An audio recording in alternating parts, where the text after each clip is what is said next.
السلام عليكم ورحمة الله تعالى وبركاته. معكم تجربة الملكة. غنصايب معكم روز كيجي ساهل واقتصادي وداغي كيتصايب وكيجي زوين. ولا عجبكم الفيديو دو ريجيم وتابعوا الفيديو ان شاء الله.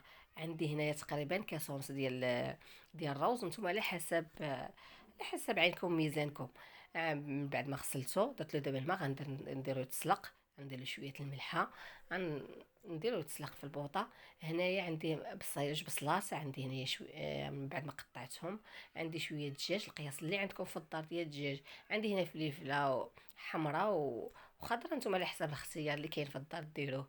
عندي هنايا الخرقوم، تقريبا معلقه صغيره. عندي هنايا سكينجبير وشويه البزار والملحه، نتوما على حسب القياس.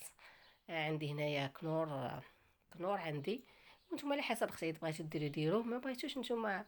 هنايا تقريبا عندي ربع كاس ديال الزيت، ما نكثرش الزيت باش ما يجيش ميدب. غنديرو داك الشيء في البوطه حتى يتشحر مزيان. من طيب هذيك البصيله، ولا عجبكم الفيديو ديروا ريجيم.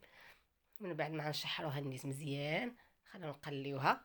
ها هي دابا بقات تقلات دابا مزيان. ومن بعد غادي ندير شعر داك الروز. من بعد ما تسلق درتو هو حتى سميتو تسقطر من الماء ديالو.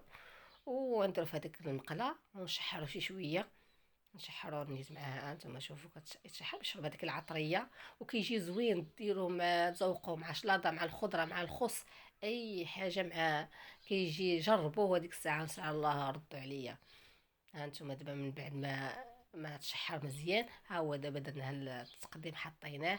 ايوا وبالصحه والراحه. واللي عجبكم الفيديو ديري ريجيم ان شاء الله. يلا بسلام عليكم.